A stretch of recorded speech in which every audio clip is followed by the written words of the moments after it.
It's strange how betrayal doesn't announce itself. It creeps in like a familiar shadow, whispering promises, wearing the voice of someone you trust. The morning everything fell apart, I was standing in my kitchen, stirring my coffee, humming an old Anita Baker song. The sunlight came through the blinds, slicing across the counter where I'd placed a manila envelope, the receipt for the $63,258 wire transfer I'd made just 2 days before. My hand still trembled when I thought about it, but it wasn't fear. It was pride. I thought I was helping my stepson build a future. "Monica," he'd said, his voice low and eager, "this business could change everything for us. Dad believes in it too. We just need the capital to get it off the ground. You always said you wanted to see me make something of myself." That was Derek, my husband's son from his first marriage. He was 30, charming, and had a smile that melted my heart the moment I met him 5 years ago. I never had kids of my own, and when I married his father, Leon, I thought maybe God had finally given me a son through love instead of blood. Now, I wish I could go back and scream at that woman I used to be. For 11 years, I worked at a medical billing office. Long hours, cold supervisors, and endless stacks of insurance claims. I'd skip vacations, packed lunches, mended my old coats instead of buying new ones. Every dime went into my savings. That money wasn't just cash. It was security, peace, freedom. It was the promise that I'd never struggle again. And I gave it away because I loved them. That morning, I called Leon for the 5th time, straight to voicemail.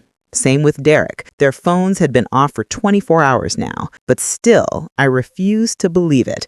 I told myself they were just busy setting things up, maybe in a meeting, maybe traveling to sign papers. But then the landlord knocked. He had this look on his face that made my stomach twist before he even spoke. "Mrs. Harris?" he said softly. "I hate to bother you, but Leon didn't pay the rent this month." Again. Again? My mind froze. Leon handled the rent, always had. I'd trusted him with the household bills while I focused on saving for our future. But again? How many months had he missed without telling me? I opened my laptop to check our joint account. The password didn't work. I tried again, locked out. That's when the panic hit. I called the bank, my voice shaking. The woman on the other end put me on hold. My pulse pounded in my ears. When she came back, her tone had shifted. "Mrs. Harris," she said gently, "your account was closed yesterday. The remaining balance was transferred to another account under Mr. Leon Harris's name." My breath left me. "Transferred where?" I whispered. "I'm sorry, ma'am. I can't disclose details on another account holder." I hung up and felt my knees buckle. My coffee spilled across the floor. In that moment, my whole life, every late night, every dream, collapsed into silence. They were gone, my husband and the boy I called my son. Gone with $63,258. I searched every contact, every old message, every email, nothing. Their social media accounts were deleted. The phone number Derek used to text me every morning with "Good morning, Ma," gone. By the next evening, the landlord had left an eviction notice. Apparently, Leon hadn't paid rent in 3 months.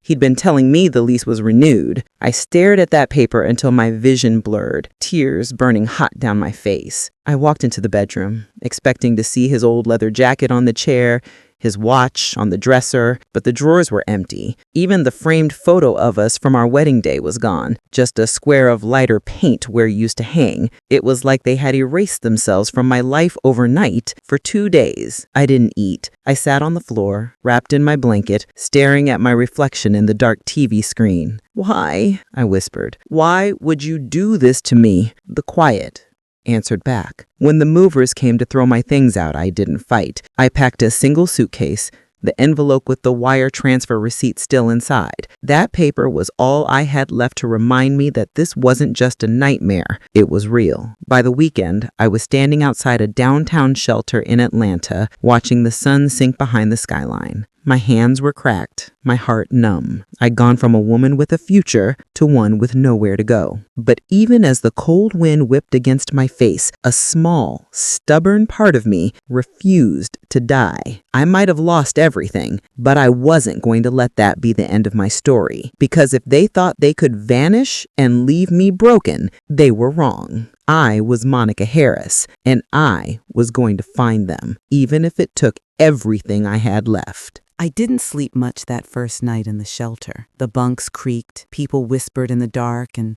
somewhere down the hall, a baby cried until dawn. But the noise wasn't what kept me awake. It was anger, raw, pulsing, electric anger that crawled under my skin like fire. Every time I closed my eyes, I saw Leon's face.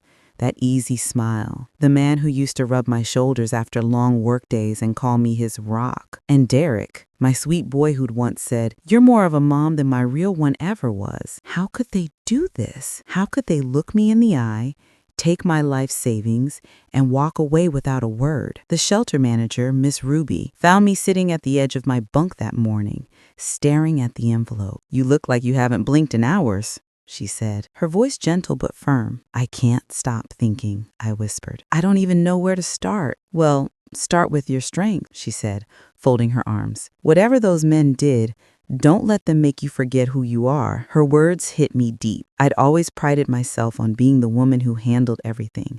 Bills, work, family, life. Leon used to say I was the glue that held us together. Turns out, I was just the glue holding a lie. By noon, I was at the downtown library using one of their public computers. My hand shook as I typed Leon's full name into the search bar. Nothing new. No social media, no job listing, no trace. I tried Derek next. Still nothing. Then I searched their supposed business name, the one Derek had pitched to me like a dream, Harris Logistics LLC. When the results popped up, my throat tightened. The business had been registered 2 months ago, but the listed address was a P.O. box. No physical office, no employees. I printed the page and stared at it until the letters blurred. It was all fake, every bit of it. I remember leaning back in that creaky chair, tears sliding down my cheeks, thinking, "You fool.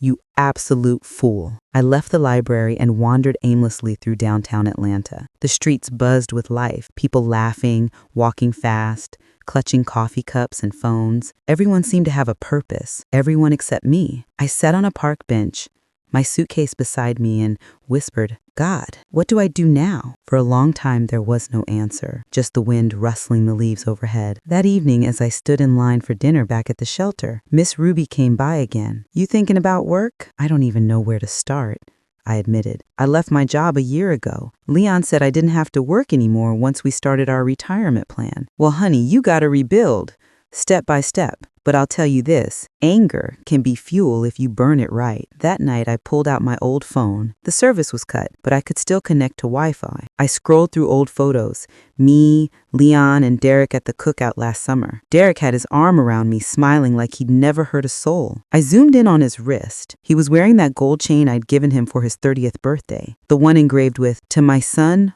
always." My stomach twisted. Then I noticed something else. In the background of that same photo, behind us, there was a logo on a van, Southern Freight Partners. I remember Derek mentioning he'd worked there part-time before starting his business. It was a lead, maybe small, but it was something. The next morning, I walked 5 miles across town to that industrial park. When I finally found the Southern Freight office, I stood outside for a long minute, fixing my clothes, trying to look like I still had control of my life. Then I walked in. The receptionist looked up. "Can I help you?" "I'm looking for a former employee, Derek Harris," I said, trying to keep my voice calm. Her brows furrowed. "He hasn't worked here in months. Left without notice." "Do you know where he went?" She shook her head. "No, but he came by about 2 weeks ago. He was driving a white BMW. New, flashy. Said he had his own company now." My jaw tightened. That BMW must have been bought with my money. As I turned to leave, The receptionist called after me. Wait, he wasn't alone. There was another man with him. Older, looked kind of like him. Leon. I walked out of there shaking. My mind was spinning. They were together. They've been in Atlanta recently. They hadn't disappeared. They were just hiding in plain sight. That realization made my blood run cold and hot all at once. I went back to the shelter that night, adrenaline pumping. I laid on my bunk, staring at the ceiling, whispering, "I'm going to find you, both of you." For the first time in days, I felt something other than despair. I felt purpose. The next morning, I made a plan. I'd report the fraud, file a police report, but first, I wanted proof, solid evidence that would make them pay. I started retracing every transaction, every email, every text I'd saved. And there, buried deep in my sent folder, was an email Derek had sent me with the scanned business license attached. Only the license number didn't match any official record I could find online. It was a forgery. That's when it hit me. They'd planned this months in advance, probably from the moment Derek first mentioned the investment. I sank back into my chair, gripping the edge of the table, my chest tightening with rage. My heart screamed for justice, but my body felt weak, hollowed out. Miss Ruby came by again that evening as I sat in the common room. "You all right, baby?" I nodded slowly. "I think I know where they might be." She raised a brow. "You planning to go after them?" I met her eyes. "I'm planning to end this." She sighed. "Just don't lose yourself in the fight." But I already had. Later that night, I found a number scribbled at the bottom of that fake license document, an Atlanta area code. It looked like a registration line. I dialed it from the shelter phone. A man's voice answered on the third ring. "Hello?" I froze. That voice. It was Leon. My throat tightened as I whispered, "You really thought I wouldn't find you?" Silence. Then the line went dead. My heart pounded so hard I thought it would break through my chest. He knew I was coming, and for the first time since losing everything, I realized this wouldn't just be about money. It would be war. I didn't move for a long time after that call. I just stood there, the shelter phone still pressed to my ear, the dialed tone buzzing like a warning. Leon's voice had been calm, too calm. No shock, no guilt, just that hollow stillness that told me he'd expected this day to come. When Miss Ruby asked what happened, I told her the truth. "He answered," I whispered. "He's here in Atlanta." She studied me for a moment,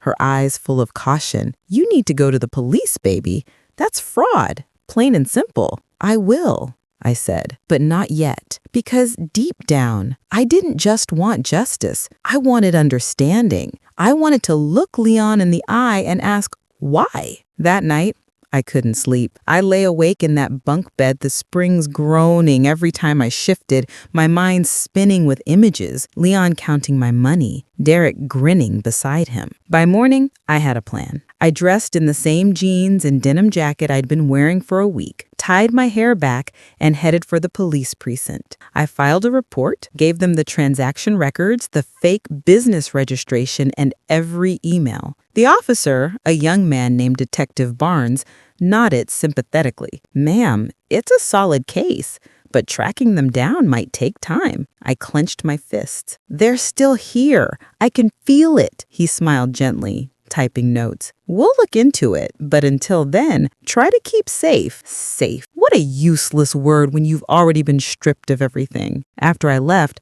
I walked the streets for hours. The crisp November air bit at my cheeks, but it kept me awake, focused. Every alley, every corner store, every diner, I looked for Leon's face. Atlanta's big, but the streets have a way of remembering people who think they can disappear. At a small cafe on Auburn Avenue, I saw a man who looked just like Derek from behind. Same build, same close-cropped fade. My heart leapt, but when he turned around, it wasn't him. Just a stranger. Still, that moment told me something. I wasn't ready to give up. I went back to the library, retracing every digital footprint I could find. And that's when I stumbled across something. A Facebook marketplace listing under a fake name, but using Leon's old profile picture. He was selling furniture. My furniture. The oak dining table I'd bought 5 years ago. The one we'd shared every Sunday dinner at. I clicked the address listed for pickup only. It was a rental storage unit near Decatur. I felt the blood rush to my ears. This was it. The next morning, I took a bus across town. The shelter gave me $5 for the fare. When I got off, I walked 3 blocks to a gray, run-down storage complex with rusted gates. A man in a greasy uniform was sweeping outside. "Excuse me," I said. "I'm looking for someone who might be renting here. Name's Leon Harris." He scratched his chin. "Can't give out names, man, but I seen a tall fella come by last week, drives a white BMW, paid cash." My stomach twisted. Did he come alone? He said he had a young man with him, said they was moving business supplies. Right. More like my life in boxes. "Do you know when they'll be back?" I asked. He shrugged. "Could be today, could be never." I lingered near the lot all afternoon, sitting on the curb, pretending to scroll through my phone. Hours passed. The sun dipped low, staining the sky orange. My legs were stiff, my stomach empty. And then, headlights. A white BMW pulled in, slow and deliberate. My pulse spiked. Leon stepped out first, older and grayer than I remembered, but still moving like he owned the ground under him. Then Derek climbed out, laughing about something. The sight of them together nearly knocked the air out of me. I gripped the strap of my purse, trying to steady myself. They didn't see me. They opened the storage unit, pulling out my boxes, my dishes, my framed photos, even the quilt I'd sewn the year Leon proposed. I couldn't take it anymore. "Leon!"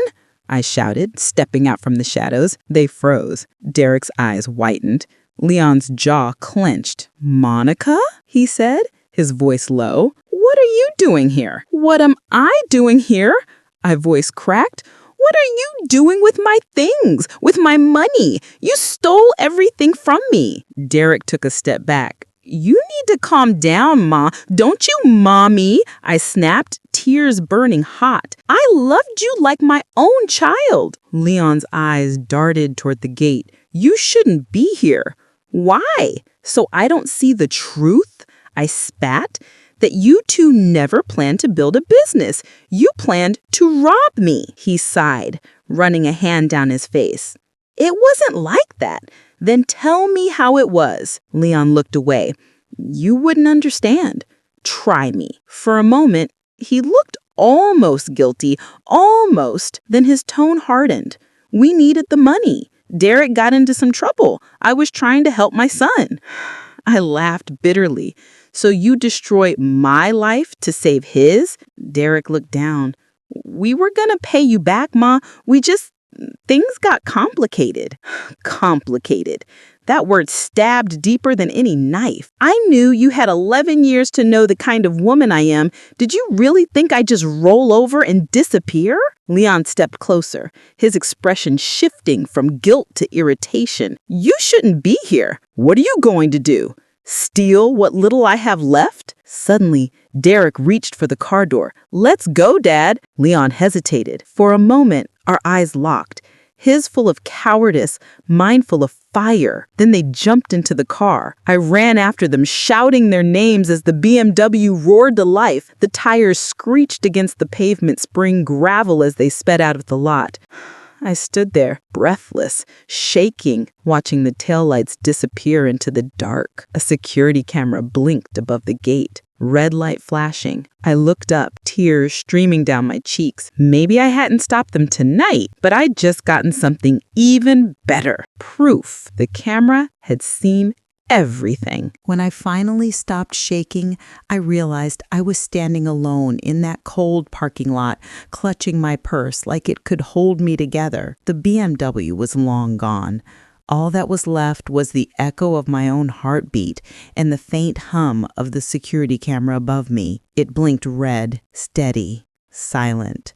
Proof that what I'd seen, what I'd lived through, wasn't just some nightmare I'd made up in my grief. I stepped closer to the gate and whispered, "You saw it, didn't you?" Like the camera could hear me. The man who'd been sweeping the lot earlier came back out. His name tag said Reggie. "You still here, ma'am?" he asked, squinting at me. I nodded. "I need to know who owns that security footage." "That'd be the manager. She comes in the morning." You okay? You look like you seen a ghost." "I have," I said quietly. "2 of them." That night, I barely slept.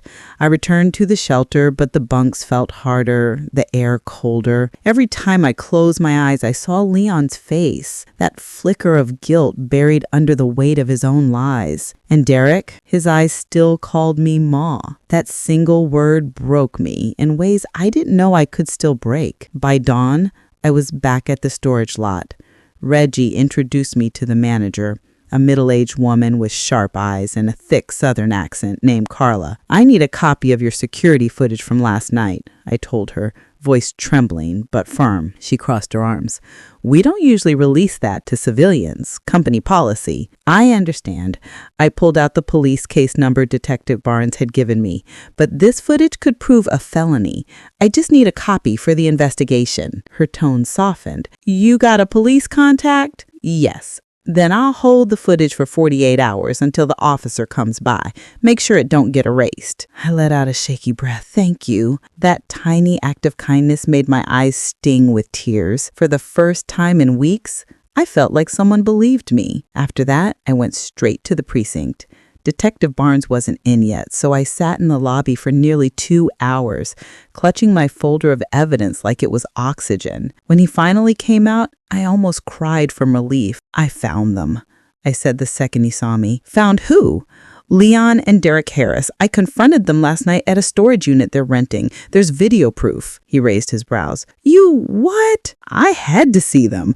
I didn't plan it, but I caught them loading my things into their car." He sighed, rubbing his temples. "Mrs. Harris, I told you to keep yourself safe. Confronting suspects can get you hurt. I'm not scared of them anymore. I just need this to be over." He nodded, his tone softening. "All right, give me the address and I'll get a warrant for that footage." When I walked out of that station, the cold November wind didn't bite as hard. For the first time since losing everything, I felt a flicker of control, a sliver of power. Over the next few days, I kept busy. The shelter helped me sign up for temporary clerical work through a nonprofit agency.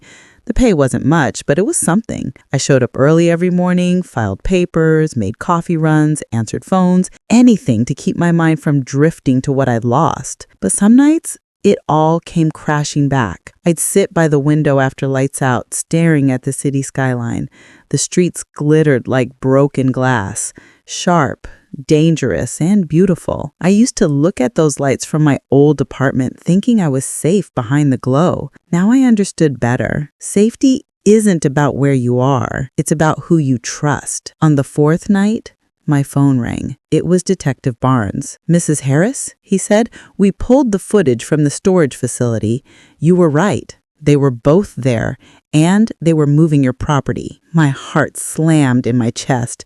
"So what happens now?" "I'm filing charges for grand larceny and fraud. We'll issue warrants for both Leon and Derek Harris. Do you have any idea where they might go?" I hesitated. "If I know Leon, he'll run south. He's got a cousin in Mackin. That's where he goes when he's cornered." "Good to know. We'll put out an alert." When I hung up, I burst into tears, deep, ugly sobs that came from a place I didn't even know existed. It wasn't joy exactly. It was relief, grief, and exhaustion tangled together. For once, the system was on my side. The next day, I went to the shelter's computer lab and printed out a new resume. I updated my old work history, added my temporary clerical job, and sent it out to every admin position in the city. I didn't have much left, but I had fight. And that, I realized, was something Leon could never steal. 2 weeks passed. No word. Then, one evening as I was leaving the shelter to catch the bus, Miss Ruby came running out. "Monica, wait!" she called. "What's wrong?" She held up her phone. "There's a man out front asking for you." My chest tightened. "Who?" She hesitated. "He says his name is Derek." The world tilted. Every sound around me, the traffic, the chatter, the hum of the city, faded into a dull roar. My hands went cold. "He's here?" I whispered. "Out front," she said. "Looks nervous. Says he needs to talk to you before it's too late." Too late. I felt my stomach twist into a knot as I walked toward the door. My footsteps echoed against the linoleum, each one heavier than the last. When I stepped outside, the cool air hit my face, sharp and clean. And there he was, standing under the yellow streetlight, hoodie pulled up, eyes darting around like he was being watched. Derek. He looked thinner, older, like the guilt had been eating him alive. When our eyes met, he froze. Then he said, voice trembling, "Ma, I didn't know it would go this far." I folded my arms, holding back the tremor in my chest. "You should have thought of that before you stole from me." He took a shaky breath. "Please, just listen. Dad's planning something worse. He said if the cops come for him, he's not going alone." My heart pounded. "What do you mean, not going alone?" He looked around nervously, lowering his voice. "He said he'd make sure you paid too." For a long moment, I just stood there staring at Derek, his words echoing through me like thunder. He said he'd make sure you paid too. The air between us felt heavy, charged. I could hear cars passing in the distance, the muffled laughter of people walking by, but none of it felt real. The only thing I could focus on was his face, those same brown eyes that used to look at me with warmth, now clouded with regret and fear. "Start talking," I said quietly, my voice shaking with restrained rage. "What exactly is your father planning?" He swallowed hard. I don't know all the details. But he's angry, Ma. Real angry. He found out the cops were looking for him, and he thinks you set him up." "I didn't set him up," I said through clenched teeth. "I told the truth. That's what honest people do." Derek rubbed the back of his neck, eyes darting to the ground. "He ain't seeing it that way. He said if his life gets ruined, he's taking yours down with his. He's paranoid. Keeps saying you're gonna make him lose everything." I stepped closer. "Everything? What everything does he have left, Derek? He took my everything, my money, my home, my trust. What more does he think I owe him?" Derek's jaw tightened. "He's not right in the head anymore. He's drinking heavy, staying up all night, talking about how you betrayed him. He even said," he cut himself off, glancing nervously over his shoulder. "What did he say?" I demanded. Derek hesitated. "He said if you don't back off, he'll make sure you disappear quietly." My blood ran cold. For a moment, the street light flickered above us, and I swear I felt something dark pass through me. Fear, yes, but also something stronger. Determination. I straightened my shoulders. "You listen to me, Derek. I've lost my savings, my home, and the man I thought was my husband, but I'm still standing. And if Leon thinks I'm afraid of him, he's wrong." Derek looked pained. "Ma, you don't understand. He's dangerous now. He blames you for everything that went wrong. He's been saying stuff like, if I go down, she's coming with me. I came here because I didn't want you to get hurt." I studied his face, trying to decide if I could trust a single word coming out of his mouth. "Why now?" I asked softly. "Why show up after weeks of silence?" He took a deep breath. "Because I made a mistake. I thought I could live with what we did, but seeing your name on the news, hearing about the charges, it messed me up. I didn't know he'd take it this far. I swear I didn't." The sound of news made my chest tighten. "What do you mean my name's on the news?" He winced. "He filed something, some kind of counterclaim, said you were the one who scammed him. He's telling people you forged the signature, used him for money." I blinked, disbelief crashing over me like a wave. "He's framing me?" Derek nodded. "He's trying to flip the story before the cops catch him." My knees went weak, and I gripped the shelter's railing for balance. After everything he's done, he's still finding ways to destroy me? Derek's voice cracked. "That's why I came, Ma. I don't want to be part of this anymore. I'll help you if you promise not to turn me in." I looked at him for a long moment. The wind rustled his hoodie, the streetlight flickering again like the city itself was listening. "You want redemption?" I said finally. "Then prove it." He swallowed hard. "How?" "Get me evidence. Emails, messages, anything that ties Leon to the fraud. You were there. You know what accounts he used, who he talked to. You help me prove the truth, and maybe I'll consider forgiving you." He nodded slowly, shame written all over his face. "Okay, I'll do it. Where is he now? He hesitated, then whispered, he's hiding at his cousin Reggie's house down in Macon. But Ma, he's not alone. He's got people helping him, some shady ones. He said if he sees a cop anywhere near him, he's gone. Gone where? He didn't know. Maybe out of state. I crossed my arms, thinking fast. Then we get to him first. He looked up sharply. What? You're not seriously thinking of going after him? I'm done waiting for someone else to save me. The police will take their time. I don't have time. I've spent 11 years waiting for things to get better. I'm not waiting anymore. Derek shook his head, his eyes glistening. Ma, you don't understand. He's dangerous now. He blames you for everything that went wrong. He's been saying stuff like, if I go down, she's coming with me.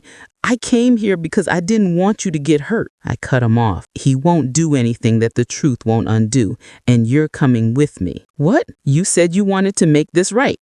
Then you're going to stand beside me when we face him. Derek's expression crumbled. I can't. If he sees me, then you're still his son before you're my family, and you're going to stand beside me, and I need to know which side you're on. He looked away, silent. I turned toward the shelter door, fighting to keep my composure. I'm leaving from Macon in the morning. If you want to help me fix this, be here at sunrise. If not, then I'll know who you really are. He didn't answer. I walked inside without looking back. That night, I packed the few things I owned: a change of clothes, the folder of documents, the receipt for the wire transfer, and the photo of Leon and me from our wedding day. I stared at it for a long time before slipping it into the trash. I didn't need reminders of the man who destroyed me. Sleep didn't come easy. Every sound outside, the hum of traffic, the rustle of trees felt like whisper of warning, but beneath the fear was something new, something stronger, resolve. Before dawn, I slipped out of bed, grabbed my bag, and stepped into the cold morning air. The city was quiet, gray and heavy with mist. I waited at the curb, my breath forming soft clouds in the cold. Minutes ticked by. Then I heard footsteps. I turned. Derek was there, hood pulled up, backpack slung over his shoulder. He said, "I'm in," quietly. For a moment, I just looked at him, this boy I loved like my own, this man who had broken me and might now be my only way to heal. Then let's go. We boarded the first bus south. The road stretched long and uncertain, and somewhere at the end of it waited the man who took everything from me. As the city faded behind us, Derek glanced over. "What are you going to do when you find him?" I stared out the window, the rising sun reflecting in the glass like fire. "I'm going to make him tell the truth, even if I have to drag it out of him myself." But somewhere deep inside, a quiet fear whispered, what if Leon wasn't the only one lying? The bus smelled like old leather and diesel fuel, the kind of smell that clung to your clothes long after you left. I sat by the window, my fingers tight around the strap of my worn purse, staring out at the endless stretch of highway. The world outside blurred into gray and gold. Fields, trees, gas stations, small towns waking up under a cold Georgia sunrise. Derek sat 2 seats away, head down, hood up. He looked smaller somehow, like a boy again instead of a man. Every so often he'd glance my way, but I kept my eyes on the window. I wasn't ready to look at him. Not yet. I thought about the 11 years I spent saving, every extra shift I took at the clinic, every time I said no to a vacation so I could build that little nest egg for my future. And now here I was, 49 years old, riding a Greyhound bus with a backpack full of broken trust and unpaid hope. I closed my eyes, whispering a prayer under my breath. God, give me strength, not to hurt them, but to heal what they tried to destroy. After a few hours, Derek leaned closer. "Ma, you hungry?" I turned to him slowly. "I'll eat when we get there." He nodded, pulling back. I packed some snacks, in case. There was silence again, thick and awkward. Then softly he said, "You know, I really did love you. Still do." I looked at him, my throat tightening. Love doesn't steal from you, Derek. It doesn't lie. and it doesn't disappear when things get hard. His eyes filled with shame. I know. When Dad came up with the plan, I thought it'd help all of us. He said we'd start a business, make enough to take care of you. He made it sound like something good. I studied his face. And you believed him? He wanted to, he admitted. I wanted him to be proud of me. He said if I didn't help, he'd cut me out of his life. A bitter laugh escaped my lips. So you chose to cut me out? Instead, he winced. It wasn't supposed to go that far. When you gave us the money, he promised me we'd give it back once the business was off the ground. But then he got greedy. He told me we were leaving. Said if you found out, you'd ruin everything. I turned back to the window. He was right about one thing. I did find out. And I'm going to ruin his lies before they ruin me. The driver's voice crackled over the speaker. Next stop, Macon, 10 minutes. My stomach twisted. I'd been preparing myself for this moment since the night Leon disappeared. I didn't know what I'd say to him or what I'd do if he looked me in the eye and showed no remorse. When the bus pulled into the terminal, I grabbed my bag and stood. The morning air hit my face, crisp and sharp. The town smelled of fried food and exhaust, a mix of old and new life. We walked through the station quietly. Derek pointed down the street. Reggie's house is about a mile that way. I nodded. Then let's walk. The streets were mostly empty, except for a few folks opening up shops. I watched an older woman sweep her porch, humming a gospel tune. Something about her reminded me of myself, before the betrayal, before the lies. As we turned a corner, Derek slowed down. Ma, maybe we should think this through. Reggie's not the type to open the door to strangers. We're not strangers, I said flatly. He knows who I am.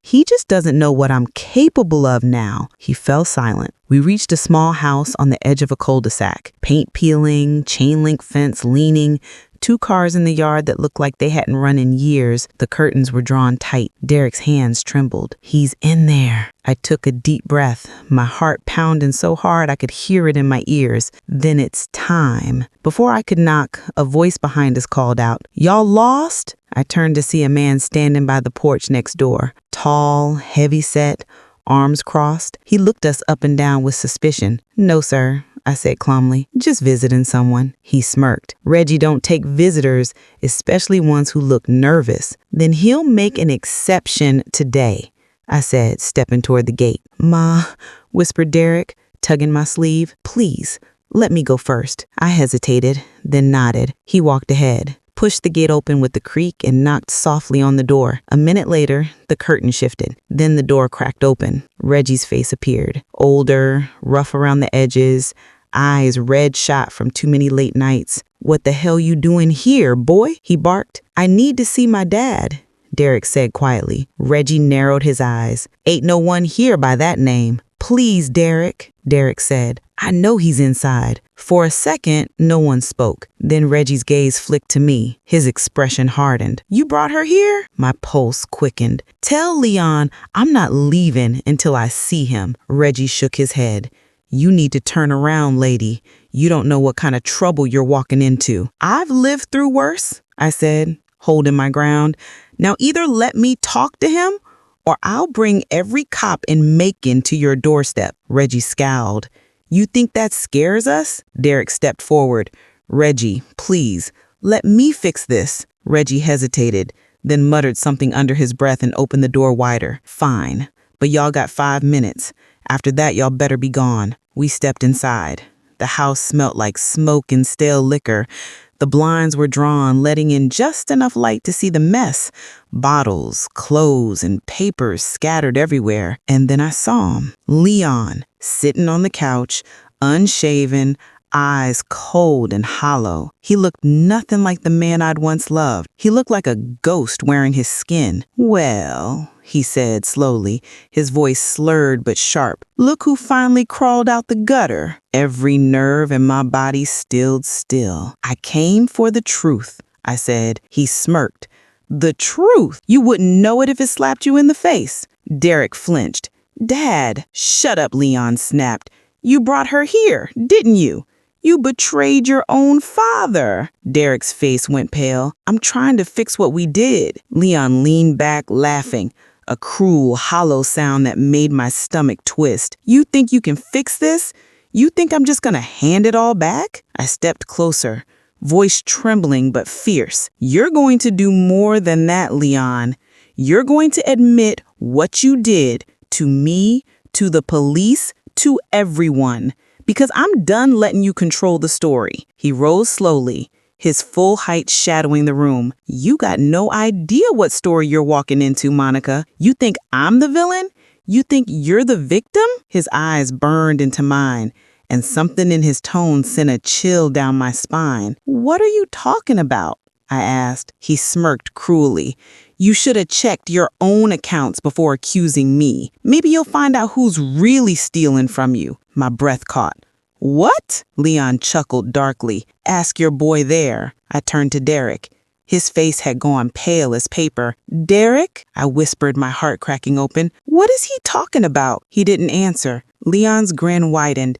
"Now that's the real truth, sweetheart." For a few seconds, the room was silent, except for the sound of my heartbeat thundering in my ears. I stared at Derek, trying to understand what Leon had just said, trying to tell myself it was another lie, another manipulation. But the way Derek's eyes darted toward the floor, the tremor in his hands, it told me everything I didn't want to know. "Derek," I said, my voice breaking on his name, "tell me he's lying." He didn't look up. "Tell me you didn't steal from me, too." Leon laughed, a sharp, ugly sound that cut through the air like glass. "Oh, he did more than steal, sweetheart. He set the whole thing up. The business account, the fake papers. You think I could have done all that online mess without help? Nah. My boy here's got the touch." Derek's lips trembled. "Ma, please, don't you ma me," I snapped, my voice trembling with fury and heartbreak. "You said you loved me like your own. You said you wanted to fix things. Was that just another lie? Another manipulation?" He took a step toward me, his eyes wet. "It wasn't like that. I didn't mean to." "Didn't mean to what?" I shouted. "Didn't mean to empty out my life savings? Didn't mean to leave me sleeping on a cot in a shelter while you two hid down here drinking away my future?" Leon leaned back on the couch, grinning like a devil enjoying the fire he started. "Told you she'd crack, boy. She always had that temper." "Shut up," Derek snapped, turning on him. "You don't get to talk about her like that." Leon stood, his face twisting with rage. "Don't you raise your voice at me, son. You think you can just switch sides now that she's got nothing? You think she's gonna forgive you after what you did?" Derek's chest heaved. "You used me. You told me we were gonna give the money back, start over." Leon sneered. "Ain't you that stupid? Ain't no starting over. You were just my cover, my clean front. You made it easy to move the money without getting it traced back to me." My knees went weak. I reached for the table to steady myself, bile rising in my throat. "You both used my name? My accounts?" Leon smirked. "Oh yeah. You'd be amazed what you can do with a widow's good credit and clean tax record." "You destroyed me." He shrugged. "You made it easy." For a moment, I saw red, pure, searing anger flooding every inch of me. I stepped closer, my fists trembling. "You think you can get away with this? You think you can laugh about it while I've got nothing left?" Leon's grin faltered. "You ain't got no proof, Monica. Just a sob story. And nobody believes a broke woman crying about a man who left her. You're just noise now." My heart pounded, but before I could speak, Derek suddenly lunged forward, shoving Leon hard against the couch. "Stop talking to her like that." Leon swung back, grabbing him by the collar. "Boy, I made you. Don't forget who you are." They struggled, furniture tipping over, glass shattering. I froze, panic clawing at my chest. "Stop, both of you!" But Leon was stronger. He threw Derek down, his fist connecting with his jaw. "You ain't nothing but a soft fool," Leon snarled. I grabbed the nearest thing I could, a heavy ceramic vase from the table, and slammed it down against the arm of the couch beside him. The crack startled him long enough for Derek to roll away. "Enough," I shouted. "You two have taken everything from me already. You won't take my peace, too." Leon turned toward me, eyes wide and wild. "You gonna hit me now, Monica? Go ahead. Show your true colors." I held the vase firm, my breath shaking. "I'm done being your victim." He laughed, bitter and mocking. "You always thought you were better than me, huh? Always thought your little church prayers made you holy. Well, guess what? Ain't no sinner in this room. Get out of my way," I hissed. "I'm calling the police." He grinned. "Do that, And when they come, guess whose name's on the account they're investigating? Yours, sweetheart. Yours and your boys. You think the system cares about some broke black woman claiming innocence? They'll eat you alive. The vase trembled in my hands. For a split second, I thought about swinging it anyway, just to stop his voice. That cruel grin, the years of manipulation that had twisted my life into a nightmare. But then Derek stepped between us, blood trickling from his lip. Ma, don't. He wants you to lose control. That's what he does. Leon smirked. Look who's preaching now. Derek turned to him, voice breaking. You're going to give her what's hers, every cent, and then I'm done with you. Leon's expression turned dark. You ain't going nowhere, boy. Derek reached into his backpack and pulled out a folded stack of papers. You're wrong. I made copies. All your bank transfers, every fake signature, every message you sent using her name. I've got it all. The silence that followed was thick enough to choke on. His jaw clenched. You little snake. Derek's voice was steady now. No, I'm just done with you. I looked at him, this boy who had betrayed me, now trembling but standing up to the man who had corrupted him. I didn't know whether to hate him or hold him. Leon took a step forward. You think that makes you safe.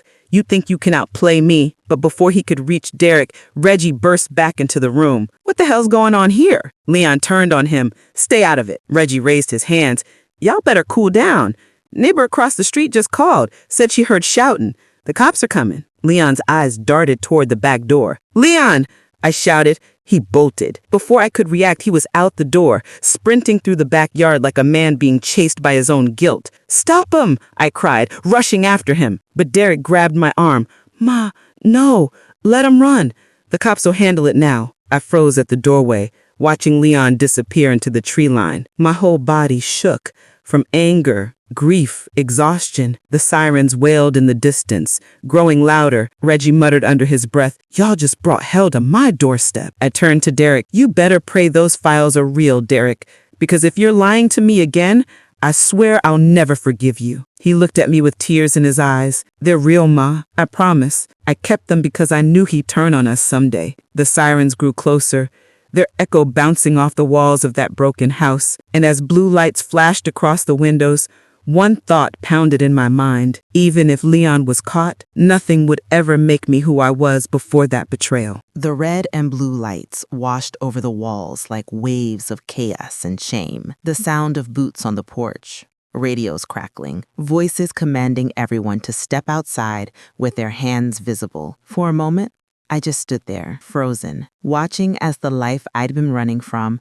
and the justice I'd been praying for finally collided. Derek raised his hands first, tears streaking his dusty face. Reggie muttered curses under his breath, backing toward the wall. I followed them out slowly, clutching my bag like it was the last piece of myself I had left. The officers fanned out, flashlights cutting through the early evening gloom. One of them, a tall black woman with calm, steady eyes, approached me. Ma'am, we got a call about a domestic disturbance.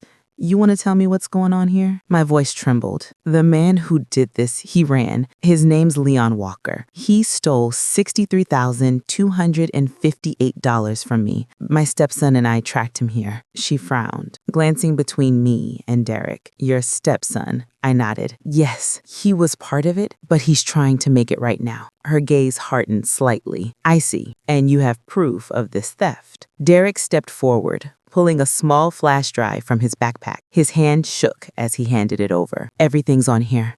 Bank records, fake business forms, wire transfers. He used her name. The officer took it, sliding it into a small evidence bag. All right, we'll need you both to come down to the station and give statements. I nodded, numb. They questioned us separately. I sat in a cold metal chair under harsh fluorescent lights, the kind that make every wrinkle and worry line show. My hands wouldn't stop trembling. I told them everything. The proposal, the business, the night Leon disappeared, the weeks of silence, the shelter, finding Derek again. When I finished, the officer exhaled slowly. You've been through a lot, ma'am. We'll process this evidence and put out an APB on Mr. Walker. Do you have somewhere to stay tonight? I shook my head. No, ma'am. I've been staying at a shelter in Atlanta. She hesitated, then said quietly, There's a women's crisis program downtown that can help you. I'll call ahead for you.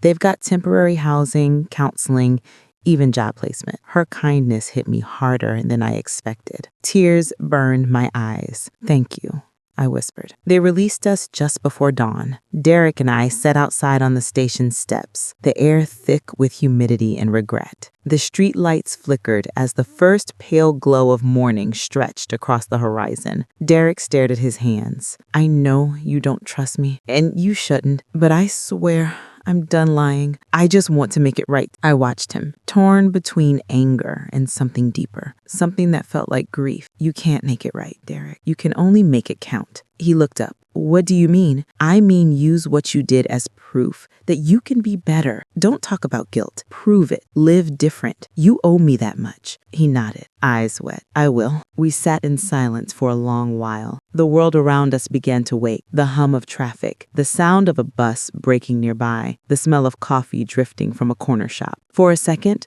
it almost felt like normal life again. But then my phone buzzed, a number I didn't recognize. I hesitated, then answered. "Hello?" A deep voice spoke, low and unfamiliar. "You should have left it alone, Monica." My blood went cold. "Who is this?" The line crackled. "You think you can send the cops after him and not pay for it? You don't know who you're dealing with." Then click. I froze, staring at the phone. The world tilted slightly. "Ma?" Derek asked, noticing my face. "What's wrong?" I turned to him, my voice barely a whisper. "Someone just threatened me." His eyes widened. "Was it Dad?" "I don't know, but they knew my name." He stood, pacing. "We gotta tell the police." I nodded, but something inside me whispered, this was bigger than Leon now. The tone of that voice, it didn't sound desperate. It sounded powerful, controlled. Whoever it was, they weren't just some drunk cousin or runaway thief. They had resources. And if Leon had really been working with someone else, then maybe he wasn't the one pulling all the strings. I walked to the edge of the curb, the phone still clutched in my hand. My heart was pounding so hard I could barely breathe. The world around me felt suddenly sharper, like every sound and movement carried a hidden meaning.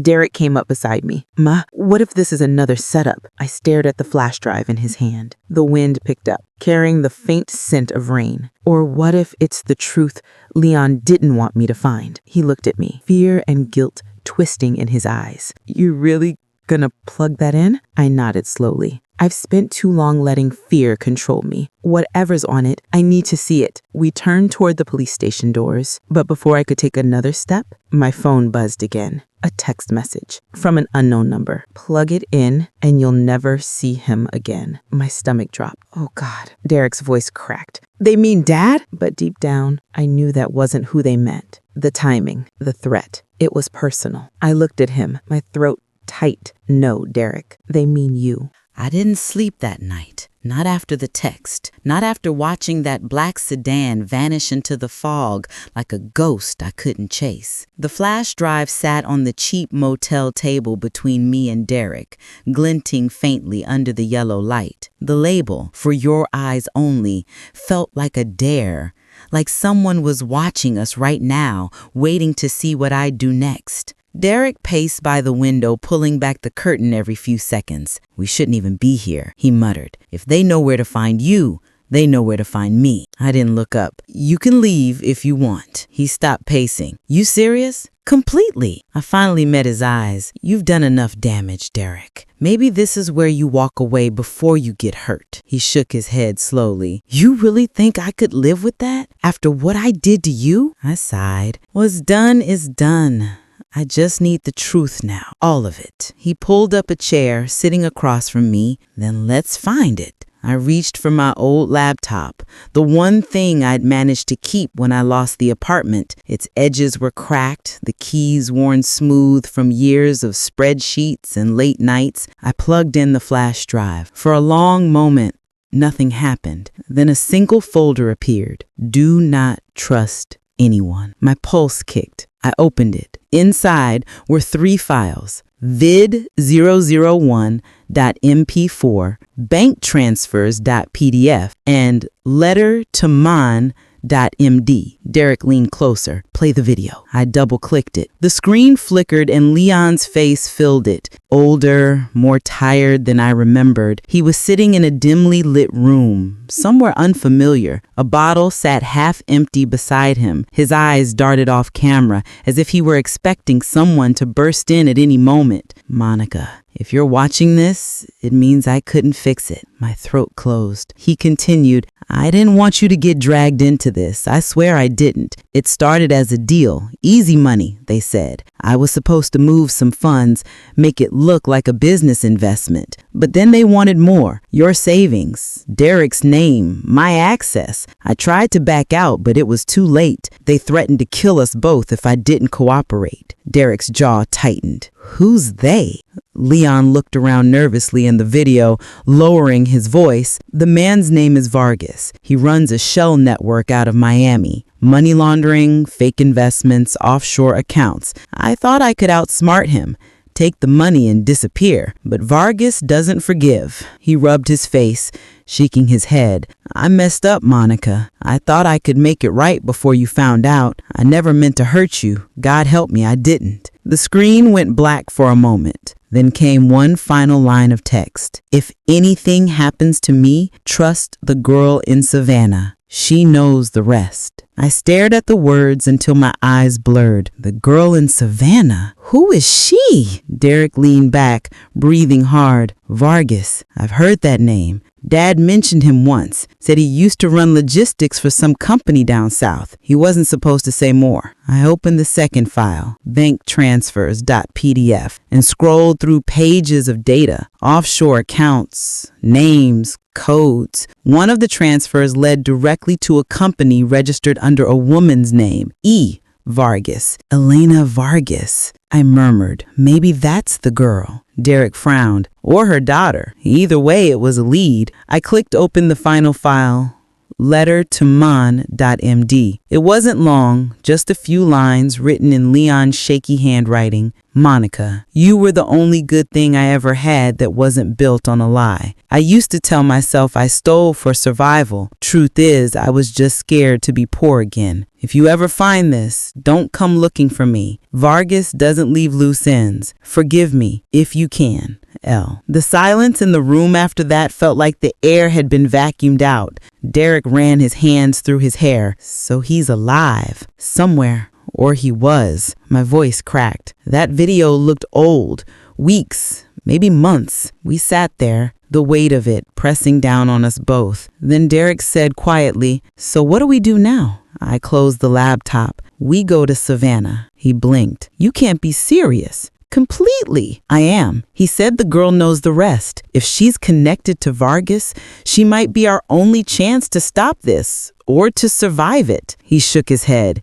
You're walking straight into the lion's den. I met his eyes. Maybe, but I've already lived through worse. By the next afternoon, we were on a bus heading south. The world outside the window blurred into streaks of green and gold. Derek dozed beside me, his head against the glass. I watched him sleep, my chest aching with a mix of pity and something almost maternal. I wanted to hate him, but sitting there, watching the boy who had ruined my life try to make it right, I realized I couldn't. Not completely. He was part of the same storm I'd been trapped in. When we finally rolled into Savannah that evening, the air was heavy with salt and jasmine. The old street shimmered under street lights lined with moss-covered oaks. I could see why Leon might have come here. It was beautiful and lonely in equal measure. We found a small diner near the river, ordered coffee, and asked the waitress if she knew anyone named Vargas. Her eyes flickered, just for a second, before she said,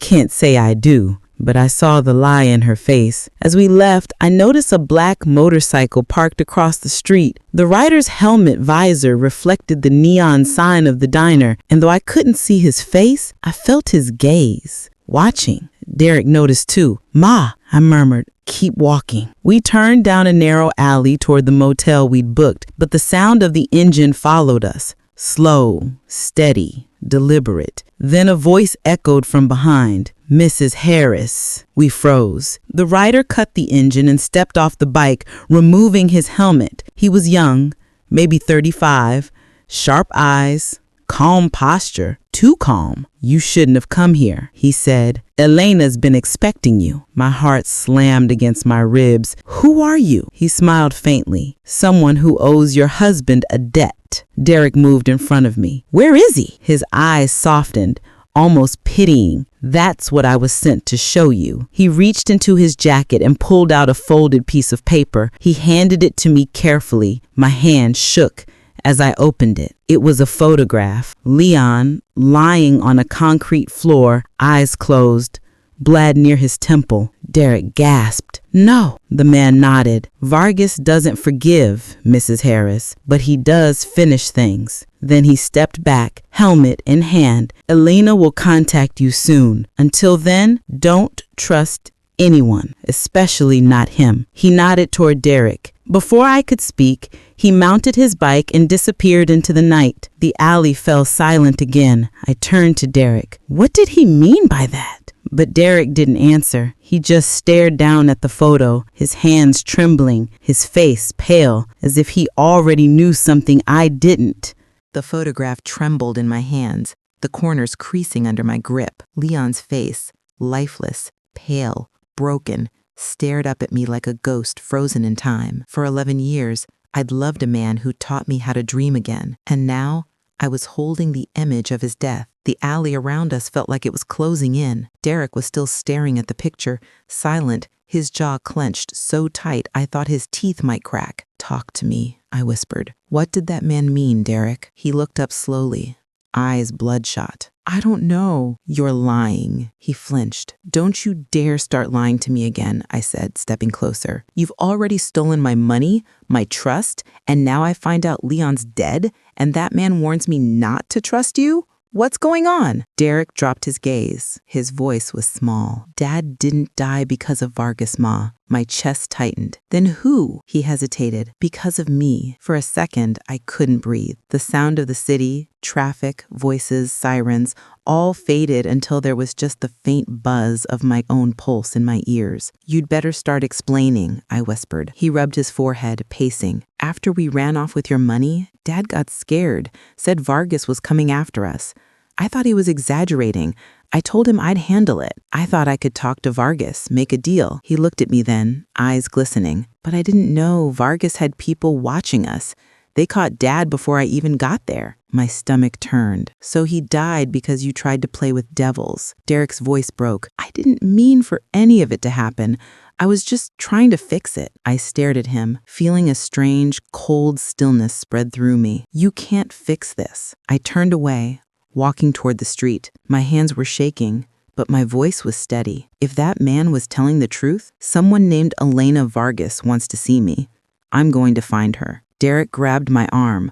"Ma, wait, you don't know these people." I looked him dead in the eye. "And you do. That's the problem." He dropped his hand, guilt swallowing him whole. I walked away before he could speak again. Savannah was a city that whispered secrets. Old cobblestone streets, Spanish moss swaying over wrought iron fences, and behind every curtain, stories people didn't tell. I wandered through the quiet downtown until I reached River Street. The moon shimmered on the water, silver and still. I stopped in front of an old white building with boarded-up windows. Painted faintly across the door was a faded sign, Vargas Imports. My heart pounded. The door creaked as I pushed it open. Dust motes swirled in the dim light from a single hanging bulb. "Mrs. Harris," a voice said softly. I turned. A woman stood near the staircase, wearing a white suit so crisp it almost glowed against the shadows. She was tall, mid-30s, with caramel skin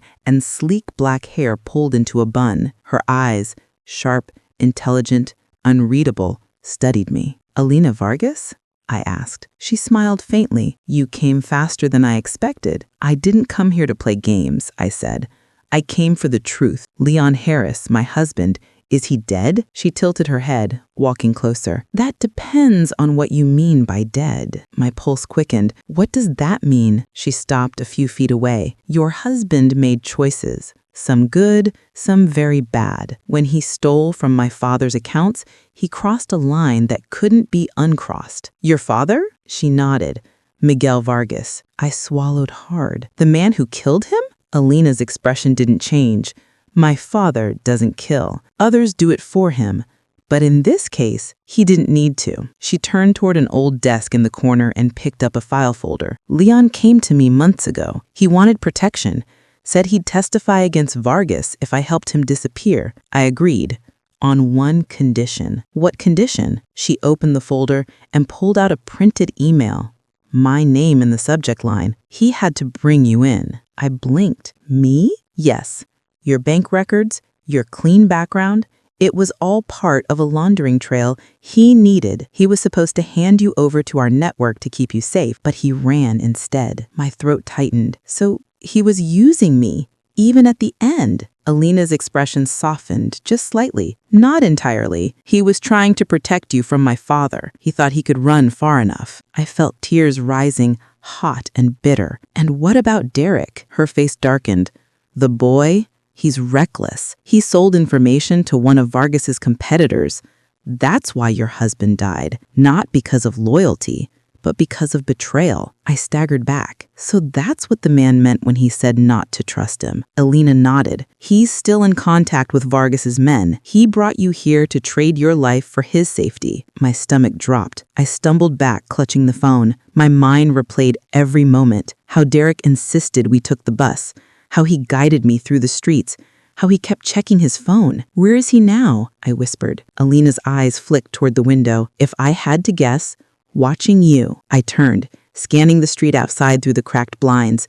And there, across the road, under the flicker of a broken street lamp, I saw him, Derek. His face was pale, his eyes hollow, phone still glowing in his hand. He wasn't running toward me. He was speaking into the phone. Watching me. Alina, I breathed. They're coming, aren't they? Alina looked past me out the window. Her face was unreadable. You need to choose, Monica. Right now. Choose what? To trust me or die with him. Before I could answer, the sound of screeching tires tore through the silence outside. Alina's eyes narrowed. They're here. The screeching tires outside cut through the air like a warning shot. Elena moved first. Get down, she hissed. Before I could react, she yanked me behind a heavy desk just as glass shattered near the window. The sound of footsteps echoed on the cobblestones outside, measured, deliberate, not running, just closing in. I pressed my hands over my ears, heart thundering so loud it drowned everything else out. Is this Vargas's men? I whispered. She peeked over the desk, her movements sharp and controlled. Yes, but they're not here to talk. I wanted to ask how she knew, but her tone, flat, certain, said enough. She'd lived this before. Another crash. This time, the door splintered open. A beam of flashlight swept through the room. Elena Vargas, a man barked. You've got something that doesn't belong to us. Elena crouched low, motioning for me to follow her. Stay close, and whatever happens, don't scream. We slipped through a side door that led to a narrow hallway. It smelled of old wood and salt water. The footsteps grew louder. We reached the back exit just as the front door slammed open. I caught a glimpse of shadows, 3 men dressed in black, moving like predators. One of them had a gun drawn. Elena shoved open the back door and cold night air hit my face. We bolted through an alley behind the building, our shoes slapping against the wet pavement. The city that had felt so still earlier now buzzed with life. Distant sirens, the hum of streetlights, the river's low roar. Where are we going? I gasped. Somewhere they won't follow, she said, breath even despite the sprint. We turned down a narrow street lined with brick townhomes.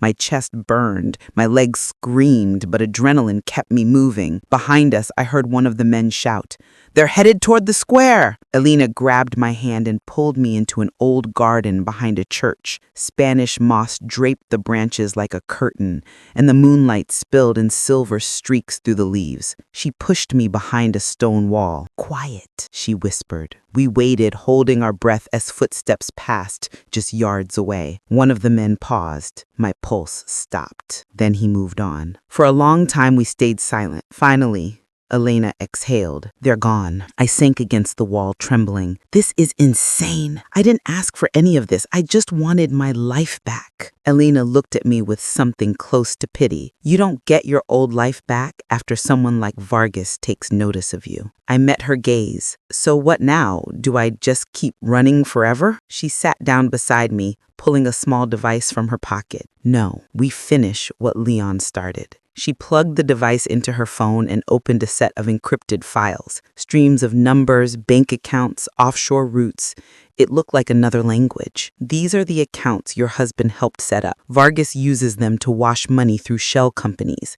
If we expose them, the feds will have enough to take him down. I frowned. So Leon was collecting evidence. Yes, but he didn't have the full picture. He was supposed to get it to me before he disappeared. She paused, glancing at me. That's why Vargas killed him. I closed my eyes. All this time, I thought he'd betrayed me, but he was trying to fix it. Elena nodded softly. Love makes people do desperate things, Monica. It made him steal, and it made him die trying to put it back right. My throat tightened. I don't know whether to hate him or forgive him, maybe both. We sat there for a moment, letting the night breathe around us. Then she stood. We can't stay here. There's a safe house about 10 minutes from here near the riverfront.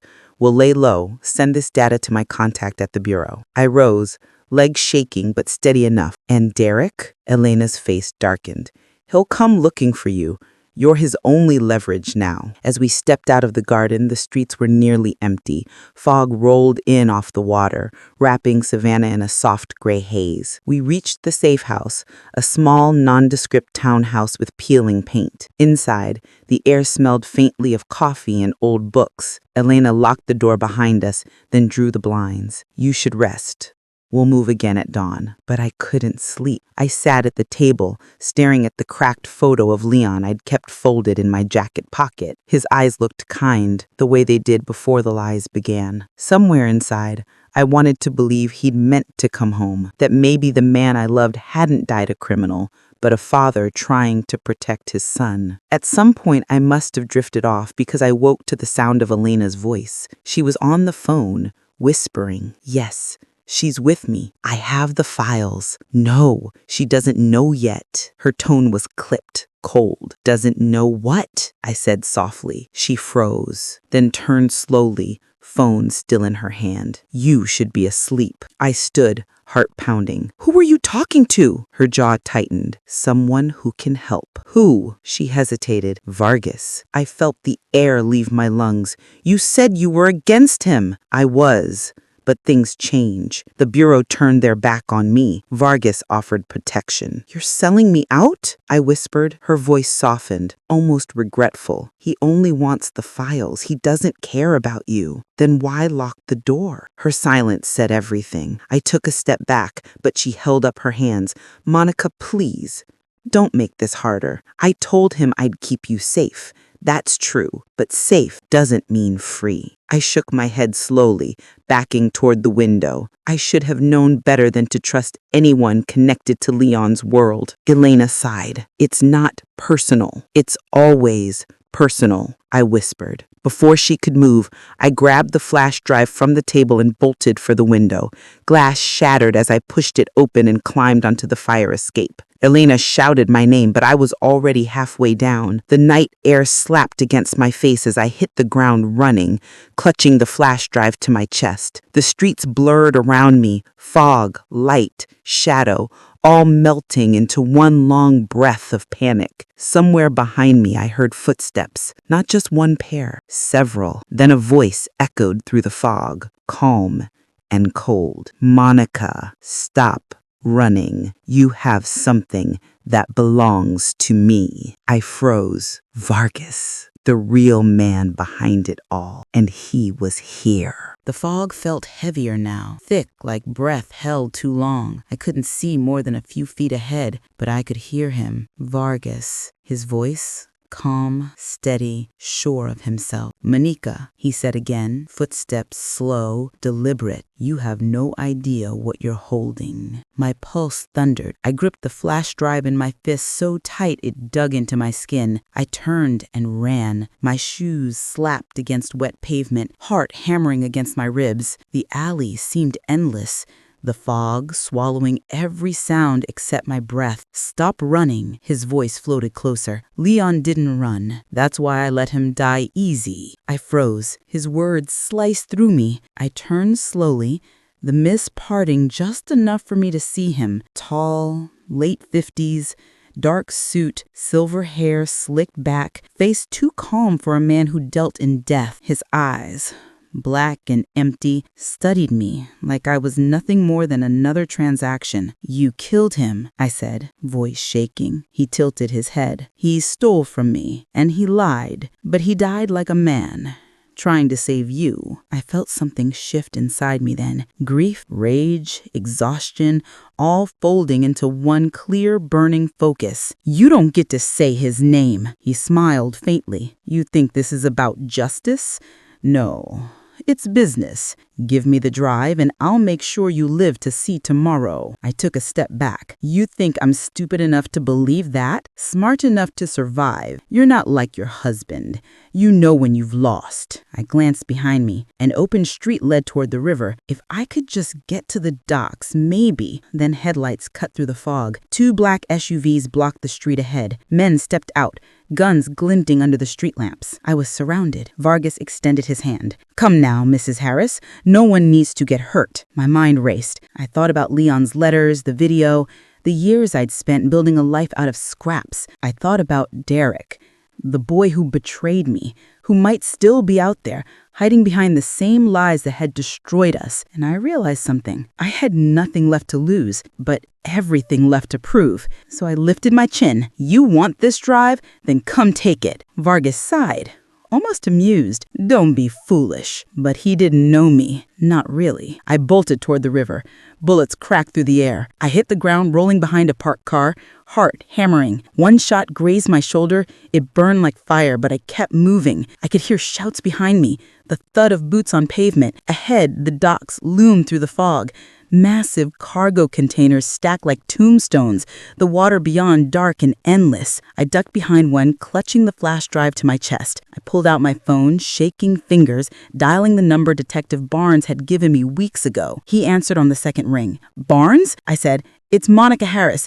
I have proof, accounts, transfers, everything. Vargas is here in Savannah. He's after me." "Stay where you are. We've been tracking his network for months. We'll find you. Just stay hidden." But there was no time. Vargas's voice echoed closer, calm as ever. "You can't hide, Monica. You were never built for this world." I looked down at the flash drive in my hand. My blood smeared across the silver casing. I knew if he got it, everything Leon died for would be gone. So I did the only thing I could. I crawled toward the edge of the dock. The water below churned black and cold. Vargas's silhouette appeared behind me. "Don't do it, Monica," he said softly. I turned to face him one last time. "You took 11 years of my life, my love, my home, but you don't get my soul." And I threw the flash drive into the river. For the first time, his mask cracked. He shouted something in Spanish, rushing forward, but the sound of sirens cut through the night, loud, relentless.